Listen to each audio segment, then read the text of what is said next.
روزانہ ہم موت کی آغوش میں چلے جاتے ہیں نیند کی صورت میں، لیکن پھر اٹھ کے زندگی کے اندر وہی توانائی، وہی حرارت اور وہی تیزی اور وہی جو ہے وہ نشاط پن، یہ حشر پہ دلیل ہے۔ تو کہا یہ قسمیں ہیں عقل کے لیے۔ الم تر کیف فعل ربک بعاد۔ اب قریش مکہ جو مسلمانوں پہ ظلم و ستم کرتے ہیں، تو عاد کو اور سمود کو اور فرعون کو قریش مکہ بخوبی جانتے تھے، کیونکہ جو عاد اور سمود ہیں یہ تو بالکل جو ہیں وہ عرب کے اندر ہیں، اور یہ ان لوگوں کو اچھی طرح جانتے تھے اور ان کی کہانیاں بھی ازبر تھیں۔ اور فرعون کی غرقابی مصر میں اہل کتاب بنی اسرائیل کے ساتھ ان روابط کی وجہ سے اس کو بھی یہ خوب سن چکے تھے۔ تو اللہ تعالیٰ جل شانہ نے اگرچہ بہت ساری بستیاں برباد کی ہیں، بہت ساری سنگتیں تباہ کی ہیں، لیکن ان کو خاص طور پہ ان تین چیزوں کی طرف توجہ دلائی کہ آج تم اپنی چھاتی چوڑی کر کے چلتے ہو، لیکن اس کہانی کو یاد کرو۔ اللہ اکبر۔ الم تر کیف فعل ربک بعاد۔ کیا تم نے نہ دیکھا کہ تمہارے رب نے عاد کے ساتھ کیا سلوک کیا؟ ارم ذات العماد۔ یہ کون عاد تھے؟ یہ عاد ارم تھے، انہیں عاد اولا بھی کہا جاتا ہے۔ حضرت نوح علیہ السلام کے بیٹے حضرت سام اور حضرت سام کے بیٹے ناقوس اور ان کے بیٹے ارم، اور ارم کا بیٹا عاد تھا۔ اور یہ عرب بائدہ جس کو کہتے ہیں، یا جس کو عاد اولا اور عاد اخرى کہتے ہیں، یہ اسی عاد کی اولاد سے حضرت نوح علیہ السلام کا جو چوتھی پشت میں بیٹا ہے۔ اور یہ عرب جو ہیں یہ سارے سامی ہیں اور ان نسل سے جو ہے وہ آئے ہیں، تو اس لیے ان کو یہ بخوبی جانتے تھے چونکہ ان کے اباء و اجداد تھے۔ تو اللہ تعالیٰ جل شانہ نے فرمایا کہ الم تر کیف فعل ربک بعاد، جانتے ہو کہ تمہارے رب نے عاد کے ساتھ کیا کیا؟ عاد وہی ارم ذات العماد، وہ ارم والے عاد، ذات العماد جو اونچی اونچی عمارتیں بناتے تھے۔ آج کل بھی دنیا پہ ٹاور بن رہے ہیں، تو سب سے پہلے اس بات کا آغاز اور اس فن کا جو ہے وہ ایجاد جو تھا وہ قوم عاد نے کیا تھا۔ حضرت ہود علیہ السلام قوم عاد کی طرف نبی بن کر آئے اور انہوں نے ان کو سمجھایا کہ جو ہے وہ تم اللہ کی طرف آ جاؤ اور اپنی زندگی کے اندر اچھائیاں اور حسن پیدا کر لو، لیکن انہوں نے اللہ کے نبی کی ایک بات نہ مانی اور کہا کہ ہمارے یہ مضبوط قلعے اور یہ قصور اور عالی نصب عمارتیں تم ان کو نہیں دیکھ رہے، ان کی ہیبت کیا ہے؟ اور پھر چونکہ ان کو خود بھی بڑا وجود دیا گیا تھا، اللہ خود کہتا ہے اللاتی لم یخلق مثلها فی البلاد، کہ ان جیسا شہروں میں پیدا ہی نہ کوئی ہوا تھا، جتنے وہ جسیم تھے، جتنے وہ زوراور تھے اور ان کی چھاتی میں جتنی طاقت تھی۔ تو اللہ تعالیٰ فرماتا ہے کہ ان جیسا پیدا نہیں کیا گیا، لیکن پھر زمانے نے دیکھا کہ قوم عاد کے ساتھ سلوک کیا ہوا، ان کی بستیاں الٹ کے رکھ دی گئیں اور صرف کھنڈرات باقی رہ گئے، جو ہے وہ عبرت کی کہانی ماں بعد آنے والی قوموں کو سنانے کے لیے۔ وَثَمُودَ الَّذِينَ جَابُوا الصَّخْرَ بِالْوَادِ، اور قوم سمود جنہوں نے وادی میں پتھر کی چٹانیں کاٹی۔ یہ مدینہ اور شام کے درمیان یہ وادی پڑتی ہے۔ حضرت صالح علیہ السلام جو ہے وہ اس قوم کی طرف نبی بن کر مبعوث ہوئے تھے۔ یہ پتھروں کی چٹانوں کو آج بھی وادی القرا کے اندر ان کے نشانات دیکھے جا سکتے ہیں۔ تو وادی قرا کے اندر انہوں نے پہاڑوں کے پہاڑ چیر کے ان کے اندر مضبوط پناہ گاہیں بنائی تھی۔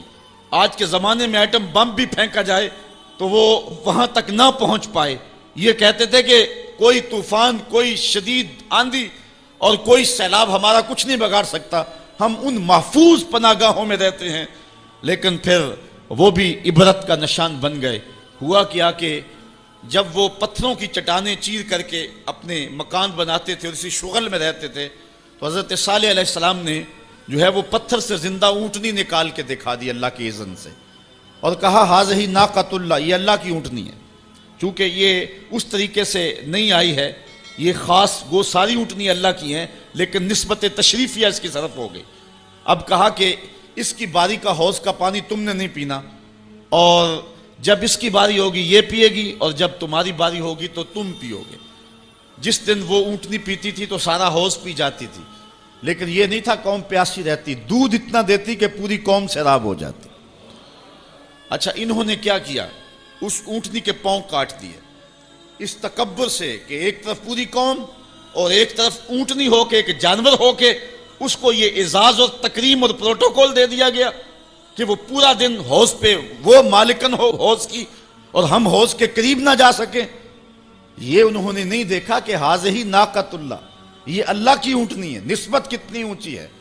یار آج کتنا خوبصورت گھر آپ بنا لیں، اربوں روپے بھی اس کے اوپر صرف کر لیں، اور قیمتی سے قیمتی پتھر لگا لیں اس کے اوپر، اطلس و دیبا کا کام اس کے اوپر کروائیں، اور اس کے اوپر اعلیٰ سے اعلیٰ سونے اور چاندی اور طلا کا کام کروائیں، لیکن پتھروں سے بنا ہوا سادہ سا گھر بیت اللہ، جس کو نسبت میرے رب سے ہے، بھلا کوئی کوٹھی، کوئی محل، کوئی قصر جو ہے وہ اس گھر کی عظمت کو چھو سکتا ہے؟ اس لیے کہ وہ بیت اللہ ہے، تو وہ قوم جتنی بھی سربلند کیوں نہ ہو، اللہ نے اس اونٹنی کو اعزاز یہ دیا تھا ناقۃ اللہ، وہ اللہ کی اونٹنی تھی۔ اچھا انہوں نے اس کی توہین کی، اس کے پاؤں کاٹ دیے، تو اس اونٹنی کا ایک بچہ تھا، اس نے چیخ ماری، درد سے جب وہ چیخا تو اللہ کا عذاب آ گیا اور یہ عذاب میں مبتلا ہو گئے۔ اللہ اکبر۔ قوم عاد کا جو حال ہوا، قوم سمود کا پھر جو حال ہوا، وہ زمانے نے دیکھا۔ آگے ارشاد فرمایا وَفِرْعَوْنَ ذِی الْأَوْتَادِ، وہ فرعون جو کیلوں والا تھا۔ یہ ذی الاوتاد اس کو کہا گیا، اس کی کئی مفسرین نے وجہ بیان کی ہیں۔ اس کا اتنا بڑا لشکر تھا کہ لشکر میں جہاں پڑاؤ کرنا ہوتا، اس لشکر کے لیے جو خیمے لگائے جاتے، اس خیمے کی تنابیں جن کیلوں کے ساتھ باندھی جاتی، 70 اونٹ ان کیلوں کو اٹھا کے چلتے تھے، اس لیے کہا گیا یہ میخوں والا فرعون ہے۔ یا مفسرین نے کہا دوسری وجہ یہ ہے کہ جو فرعون کی بات نہ مانتا تو اس کو جو ہے وہ لٹا کر کے اس کے ہاتھوں اور اس کے پاؤں کے اندر میخیں ٹھونک دیتا تھا، نام پڑ گیا میخوں والا فرعون۔ تو جس کو اتنا ناز تھا کہ کوئی میری جھوٹی خدائی سے سر کیوں پھیرے، اور اس کو وہ عبرتناک سزا دیتا تھا۔ پھر فرعون وہ نیل کی موجوں میں بے بس تھا اور ہاتھ جوڑ کے کہہ رہا تھا آمنت برب موسیٰ، میں اب موسیٰ کے رب پہ ایمان لاتا ہوں، لیکن پھر اس وقت اس کا ایمان لانا فائدہ بخش نہ ہوا۔ تو اللہ فرماتا یہ سب کچھ تم دیکھ چکے ہو۔ الذین طغوا فی البلاد، یہ وہ لوگ ہیں قوم عاد، قوم سمود اور فرعون، جنہوں نے شہروں میں سرکشی کی، اللہ کے حکموں کو توڑا، جھوٹی خدائی کے دعوے کیے۔ پھر کیا ہوا؟ فَأَكْثَرُوا فِيهَا الْفَسَادِ، پھر انہوں نے بہت زیادہ فساد پھیلا دیا۔ اللہ تعالیٰ جل شانہ نے ان کی شر کو، ان کے فساد کو جو وہ کرتے رہے اللہ دیکھتا رہا، لیکن جب حد سے زیادہ ہی بڑھنے لگے فَصَبَّ عَلَيْهِمْ رَبُّكَ صَوْتَ عذاب، تو پھر تیرے رب نے ان پر اپنے عذاب کا کوڑا برسایا۔ پھر جو ان کا حال ہوا، اللہ اکبر، ان ربک لبالمرصاد، بے شک تمہارے رب کی نظر سے کچھ غائب نہیں ہے، تمہارا رب تمہارے ایک ایک عمل کو، ایک ایک کرتوت کو دیکھ رہا ہے۔ اے قریش مکہ تم کیا ہو، تمہاری کیا حیثیت ہے؟ عاد و سمود کی بستیاں تمہارے رب نے الٹ کے رکھ دی، تمہارے رب نے فرعون جس کو جھوٹی خدائی کا گھمنڈ تھا لشکر سمیت نیل کی موجوں میں ڈبو دیا، تو کیا تم باقی رہو گے؟ اس لیے ان کہانیوں کو بیان کیا۔ فَصَبَّ عَلَيْهِمْ رَبُّكَ صَوْتَ عذاب إِنَّ رَبَّكَ لَبِالْمِرْصَادِ۔ یہ کہانی بیان کرنے کے بعد انسان کی ایک کج فکری پر اللہ تعالیٰ نے کتنی خوبصورت جو ہے وہ چیز ارشاد فرمائی۔ فَأَمَّا الْإِنسَانُ إِذَا مَا ابْتَلَاهُ رَبُّهُ فَأَكْرَمَهُ وَنَعَمَهُ فَيَقُولُ رَبِّي أَكْرَمَنِ۔ انسان کی فطرت ہے جب اللہ تعالیٰ اس کو رزق دیتا ہے، دولت کے دروازے اس کے لیے کھولتا ہے، اس کو جاہ و منصب ملتا ہے، اور یہ اللہ تعالیٰ اس کو جاہ و منصب دے کے، دولت دے کے، اس کو پیسہ روپیہ دے کے اس کی آزمائش کرتا ہے، لیکن اس کو آزمائش نہیں سمجھتا۔ فَيَقُولُ، وہ کہتا ہے ربی اکرمن، میرے رب نے مجھے عزت دی ہے، وہ اس کو عزت سمجھ لیتا ہے اور کہتا ہے کہ میں اللہ کا محبوب ہوں، مجھے اللہ پسند کرتا ہے تو اس لیے مجھے دولت دی ہے، ورنہ میں غربت کی چکی میں پس رہا ہوتا۔ وہ دولت کو جو ہے وہ عزت سمجھتا ہے، حالانکہ اللہ نے بطور آزمائش اس کو دولت دی ہے۔ جب کسی بندے کو پوچھا جائے نا بتا کیا حال ہے، تو اگر اس کے پاس دولت کے انبار، وہ کہتا ہے بڑا فضل ہے اللہ کا۔ اچھا کیا فضل ہے اللہ کا؟ تو تہجد کی نماز بھی پڑھنے لگ گیا؟ نہیں، میں تو 5 بھی نہیں پڑھتا۔ اچھا کیا فضل ہے کہ اللہ نے تجھے یہ کرم کر دیا کہ تیری زبان پہ جھوٹ نہیں آتا؟ نہیں، میں تو صبح و شام جھوٹ بولتا ہوں، ٹیکس بھی چوری کرتا ہوں، میں تو سب کچھ کرتا ہوں، تو پھر کیا فضل ہے؟ کہتا ہے مجھے دولت دے دی گئی۔ تو یہ انسان کی فطرت ہے کہ دولت جو مل جائے اس کو تو اس کو فضل الہی سمجھتا ہے، وہ ناجائز طریقے سے بھی لے تو اس کو بھی فضل سمجھتا ہے۔ کبھی آپ نے دیکھا ہوگا کہ سراسر کمائی حرام کی ہے، ناجائز فروشی کے ساتھ، رشوت کے ساتھ، اور کیا کیا دھندے کے ساتھ اس نے جو ہے وہ دولت کمائی، اور عالی نصب کوٹھی بنا کے اوپر لکھ دیا ھذا من فضل ربی، یہ میرے رب کا فضل ہے۔ حالانکہ یہ تو قہر تھا، آزمائش تھی اس کے اوپر، لیکن وہ شیطان نے اس کو جس راستے پہ لگایا اور شیطانی دھندے کے ساتھ جو اس نے دولت کمائی، اس کو بھی یہ فضل ربی قرار دے رہا ہے اور سمجھتا ہے کہ واقعی میں رب کا فضل ہے۔ نہیں، اللہ فرماتا ہے ایسا نہیں ہے، یہ اس کی کج فکری ہے۔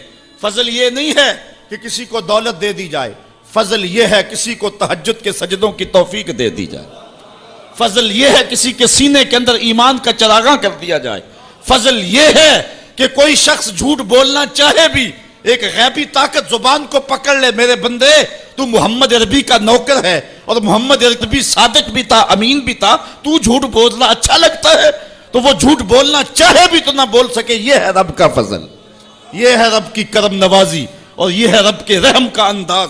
لیکن انسان کی کج فکری ہے، اللہ آزماتا ہے اس کو دولت دے کے، حالانکہ دولت کی آزمائش بہت ڈاڈی آزمائش ہے۔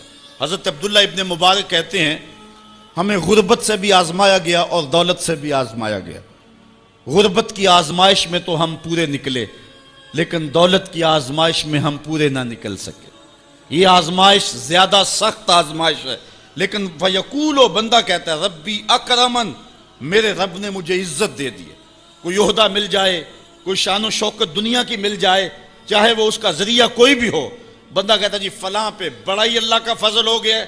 یار ایک معمولی شخص تھا، گلی سے نکلا، اب دیکھو جو ہے وہ وزارت کا قلم دان تھامے ہوئے ہے، بڑا فضل ہوا۔ کیا فضل ہوا اس کے اوپر کہ اس نے جائز ناجائز ہر راستہ جو ہے وہ اختیار کیا اور رب کو قدم قدم پہ ناراض کیا، اور ہم اس کو فضل گردان رہے ہیں۔ کہا فضل نہیں ہے، یہ ڈاڈی آزمائش ہے۔ لیکن انسان کی کج فکری ہے، وہ اس کو فضل کہہ رہا ہے۔ اچھا، ایک اور انسان کی کج فکری دیکھیے، وَأَمَّا إِذَا مَبْتَلَاهُ فَقَدَرَ عَلَيْهِ رِزْقَهُ فَيَقُولُ رَبِّي أَهَانَنِ، اور اگر اللہ آزمائے اور اس کا رزق اس پر تنگ کر دے، فَيَقُولُ، تو پھر کہتا ہے رَبِّي أَهَانَنِ، میرے رب نے تو مجھے خوار کر دیا، میرے رب نے تو مجھے ذلیل کر کے رکھ دیا۔ یہ فطرت ہے انسان کی کہ اس کو تھوڑی سی سختی ملے، دولت کے انبار جو تیزی کے ساتھ آ رہے ہیں تھوڑا سا کم ہو جائیں، اور اس کو غربت کی چکی میں پیسا جائے، تو یہ بھی اس کی آزمائش تھی۔ دولت دے کے آزمائش کی گئی کہ کیا راہ خدا میں لٹاتا ہے کہ نہیں لٹاتا، میرے راستے کے اندر اس کو خرچ کرتا ہے کہ نہیں کرتا۔ یتیم، غریب، مسکین، لاچار، مجبور، نانے شبینہ کو ترستے ہوئے، بیمار، کیا ان کو ڈھونڈ ڈھونڈ کے ان کی دہلیز پہ پہنچتا ہے کہ نہیں پہنچتا۔ ایک تو یہ آزمائش تھی، لیکن اس نے اس کو آزمائش نہیں، اس کو عزت سمجھ لیا۔ اس نے کہا کہ میرا اللہ میرے پہ راضی ہے تو تبھی اتنی دولت دی ہے۔ اچھا، اگر دولت اللہ کی رضا کی علامت ہوتی تو فرعون دولت مند نہ ہوتا، قارون کو خزانہ نہ دیا جاتا۔ اور دوسری بات، جب اس کو دولت نہیں دی جاتی، غربت میں آتا ہے تو کہتا ہے میرے رب نے مجھے رسوا کر دیا۔ یہ بھی اس کی کج فکری ہے۔ یار وہ بھی تو ہوئے ہیں کہ زمانے کے اندر ایک پھوٹی کوڑی بھی ان کے پاس نہیں رہی ہے۔ اللہ اکبر، آؤ دیکھو فقر بو ذر کو سلام کرو، آؤ دیکھو فقر اویس کو سلام کرو۔ اچھا، آ جاؤ حضور کی دہلیز پہ فقر محمدی کو سلام کرو۔ یہ عزت ہے، عزت، یہ بھی آزمائش ہے۔ اللہ دیکھتا ہے کہ فقر کی آزمائش میں کون پورا نکلتا ہے۔ زبان پر جو ہے وہ ناشکری کے لفظ تو نہیں لاتا، مل جائے اللہ کی طرف سے عطا ہو تو وہ بھی آزمائش ہے کہ اس پہ شکر ادا کرتا ہے کہ نہیں کرتا، اور نہ ملے تو یہ بھی آزمائش ہے کہ اس پہ صبر کرتا ہے یا کہ نہیں کرتا۔ واویلا کر دیا، شور و غل مچا دیا، لٹ گیا، میرے پاس کچھ دیا، اپنی غربت کے اشتہار لگا دیے، ایک ایک شخص کے آگے ہاتھ پھیلاتا پھرتا ہے، اپنی غربت کی عزت کو پامال کر رہا ہے، اس امتحان میں ناکام ہو گیا۔ اب سنو اللہ کیا ارشاد فرماتا ہے، کلا بل لا تکرمون الیتیم، تم کہتے ہو کہ ہمیں دولت نہیں ملی تو رسوا کر دیا گیا، اور دولت مل گئی تو اللہ کا فضل سمجھتے ہو۔ اللہ فرماتا ہے ایسا نہیں ہے۔ اگر تمہیں آزمائش میں ڈالا گیا ہے تو تم اس آزمائش میں کہاں تک پورے نکلے ہو۔ آج تمہارے اوپر جو سختیاں آئی ہیں، آج اللہ تعالیٰ کی اگر ناراضگی ہے تو اس کا یہ سبب نہیں ہے کہ تم کو دولت نہیں دی گئی، بلکہ سبب کیا ہے، غور کیجئے۔ کلا، ایسا ہرگز نہیں، جو اس کی فکر تھی کلا سے نفی کر دی گئی، اور اس بات کس چیز کا کیا گیا، بل لا تکرمون الیتیم، تم یتیموں کو عزت نہیں دیتے ہو۔ اصل بات یہ ہے، جو بات سوچنے کی ہے۔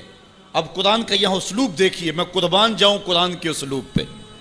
ایسے ہی نہیں، جب اکرمہ ابو جہل کا بیٹا اسلام کے حصار میں آتا ہے تو قرآن پڑھتا ہے نا تو اشش کر اٹھتا ہے اور پھر روتا ہے اور کہتا ہے ہاذا کلام و ربی، یہ میرے رب کا کلام ہے۔ اور قرآن بتا رہا ہے، اس کا لہجہ بتاتا ہے، اسلوب دیکھیے۔ بات غریب کو روٹی دینے کی نہیں کی گئی، غریب کو جو ہے وہ کھانا دینے کی نہیں کی گئی، اس کو کپڑے پہنانے کی نہیں کی گئی۔ قرآن نے جو کہا ہے کلا بل لا تکرمون الیتیم، بات یہ ہے کہ تم یتیم کو عزت نہیں دیتے ہو۔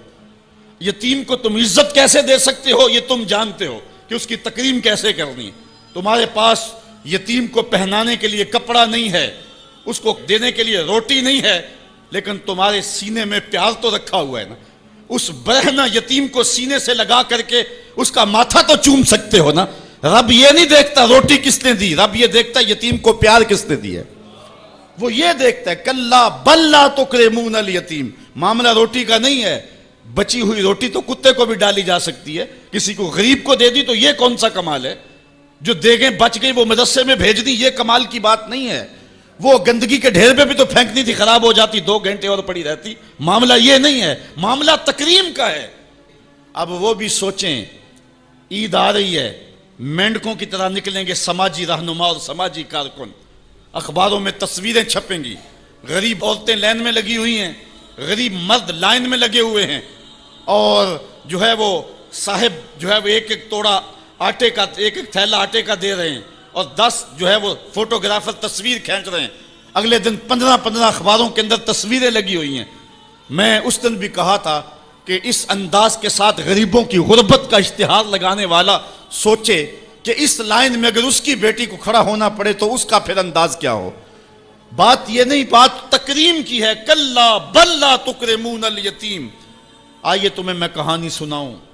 آقا کریم علیہ السلام جا رہے تھے عیدگاہ کو، راستے کے اندر ایک یتیم کھڑا تھا، اور آقا کریم نے کہا کہ بیٹے آج تم یہاں کھڑے ہو، کہا فلاں غزوے میں میرا باپ شہید ہو گیا تھا، میری ماں کا سایہ بھی میرے سر پہ نہیں ہے، لوگ اپنے گھروں میں ہیں، میں کس دہلیز پہ جاؤں۔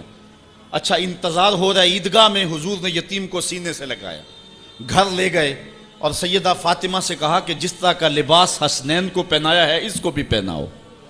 اللہ اکبر۔ اور اس کو کھانا کھلایا اور سب کچھ اس کی تکریم کرنے کے بعد حضور نے پھر جو ہے وہ اس کو عزت دینے کے لیے، اس کی تکریم دینے کے لیے حضور علیہ السلام نے اس کو فرمایا اما ترضى ان محمدا ابوکا، بیٹے کیا تو پسند نہیں کرتا کہ محمد تیرا باپ لگے، وہ عائشہ تا اموں کا، اور عائشہ تیری ماں لگے، وہ فاطمہ بنت محمد اختوں کا، اور فاطمہ تیری باجی لگے۔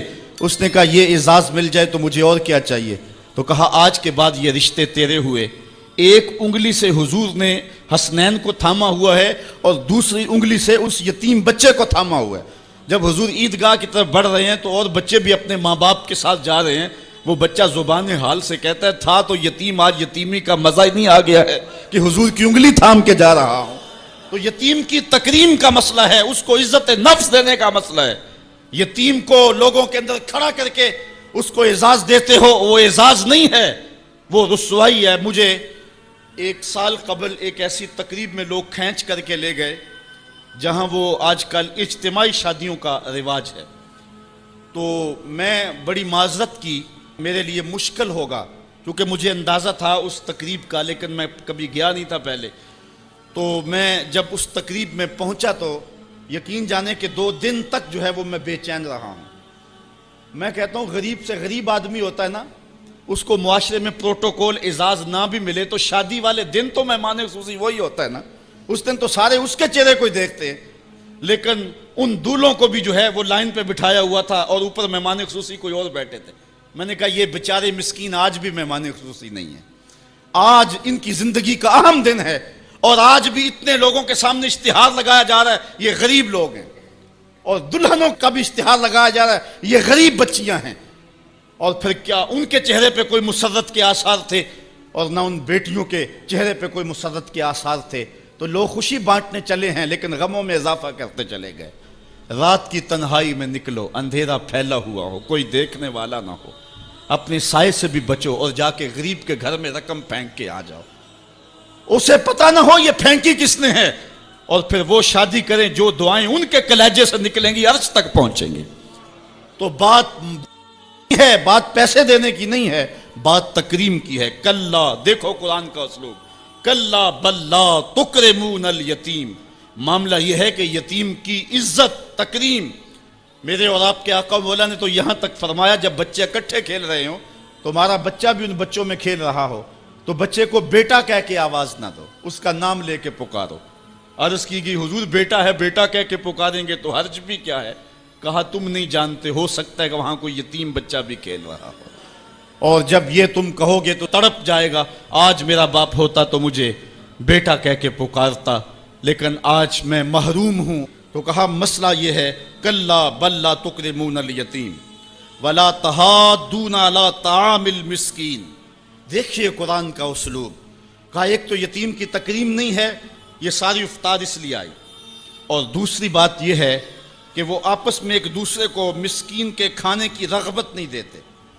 یعنی ایک شخص خود غریب ہے اور اتنی طاقت نہیں رکھتا کسی غریب کی پرورش کر سکے، وہ عہدہ برا نہیں ہو سکتا کہ اتنا کہ میں تو کچھ کر نہیں سکتا، کوئی بھوکے تڑپتے ہوئے غریب کو دیکھے خود نہ دے سکے۔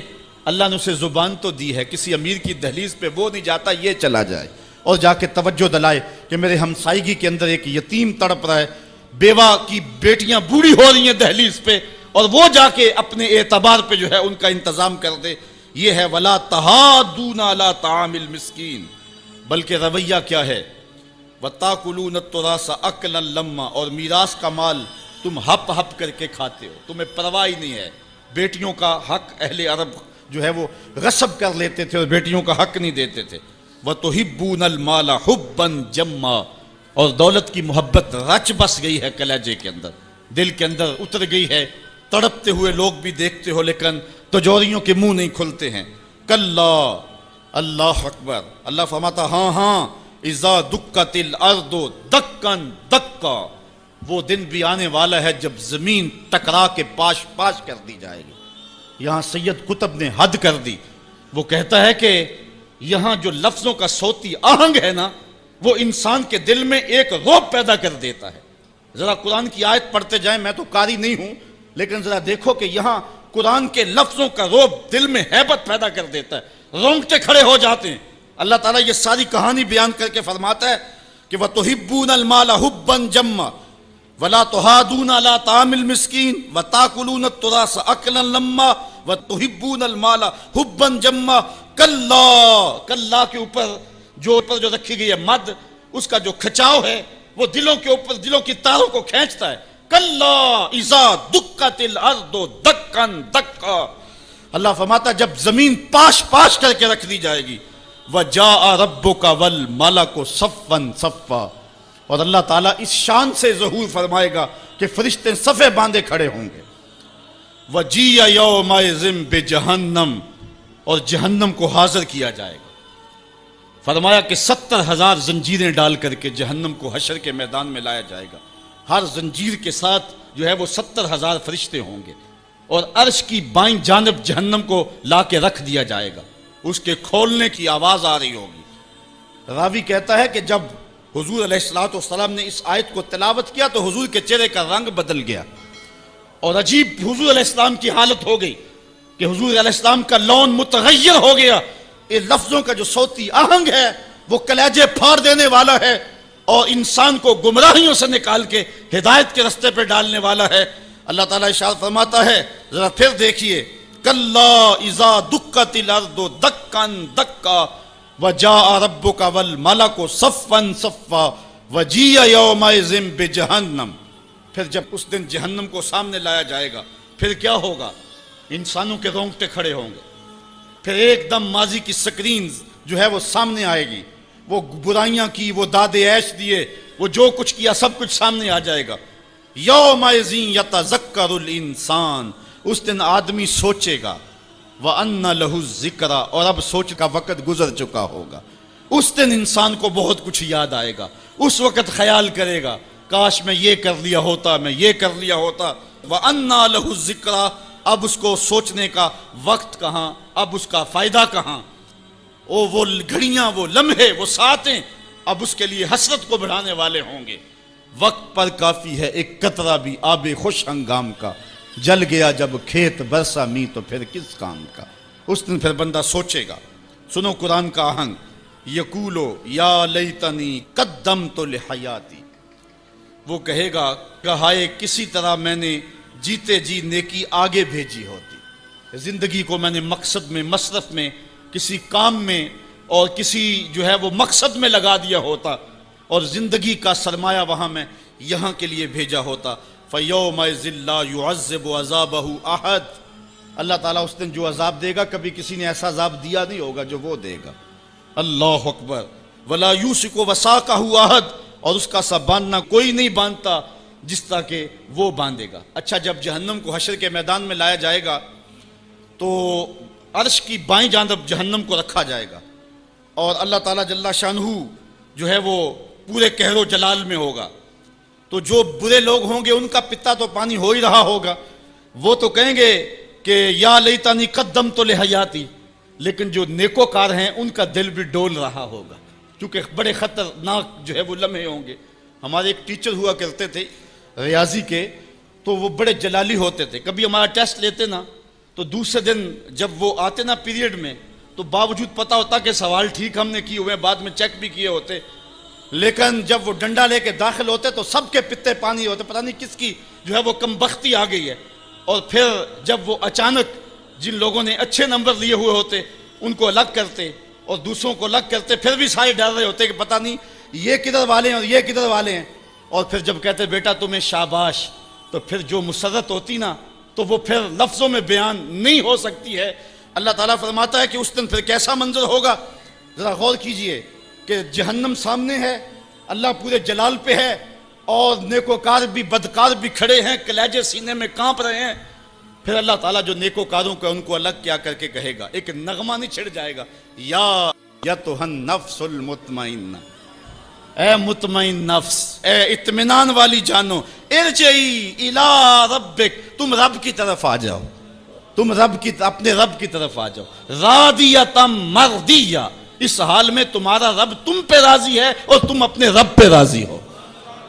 یہاں مفسرین فرماتے ہیں کہ رب کا بندے پہ راضی ہونا یہ بھی بڑی بات ہے، لیکن بندے کا رب پہ راضی ہونا یہ بہت بہت بڑی بات ہے۔ بندہ تو راضی ہوتا ہی نہیں، بندہ تو دنیا پہ دیکھ لو راضی نہیں ہوتا، لیکن اس دن کیسا منظر ہوگا۔ بندے کے راضی کا انداز فی ظلال القرآن میں دیکھیے، یا ایتھا النفس المطمئنہ، المطمئنہ الی ربہا، المطمئنہ الی طریقہا، المطمئنہ الی قدر اللہ بہا، المطمئنہ فی السراء والضراء وفی البسط والقبض والمنع والعطاء، یعنی تو میرے پہ راضی ہوا، میں نے دکھ دیا تو پھر بھی راضی تھا، میں نے سکھ دیا تو پھر بھی راضی تھا، کڑکتی دھوپ تھی تو پھر بھی راضی تھا، برستی بارش تھی تو پھر بھی راضی تھا، تجھے غربت کے چکی میں پیسا گیا تو پھر بھی راضی تھا، اور تجھے امارت دی گئی تو پھر بھی راضی تھا، میرے بندے تجھے کربلا میں رکھا گیا پھر بھی راضی تھا، اور تجھے فتح مکہ کی شان دکھائی گئی تو پھر بھی راضی تھا۔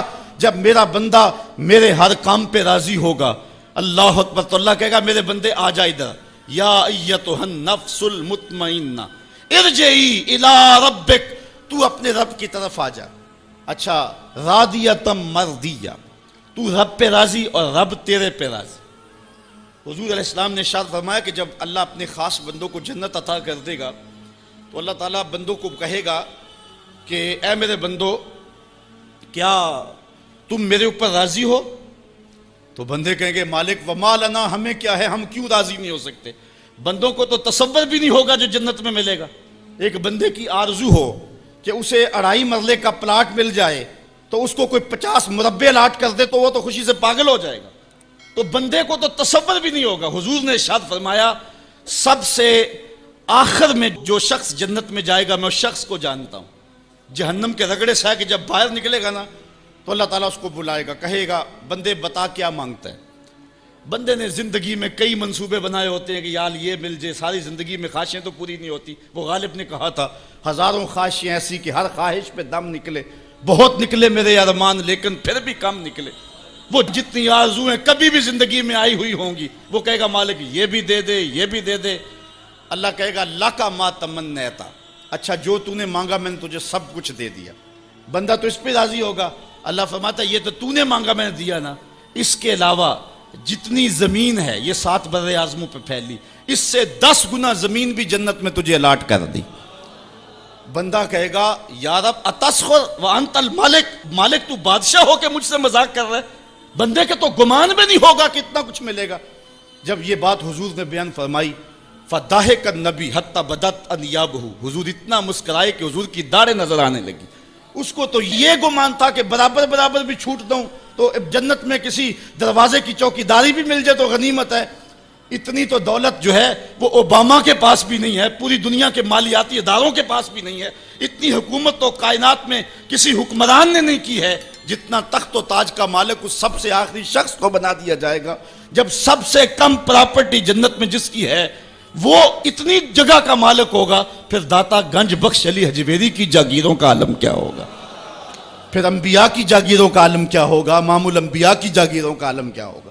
اتنا کچھ دینے کے بعد میرے بندے کیا تم میرے پہ راضی ہو؟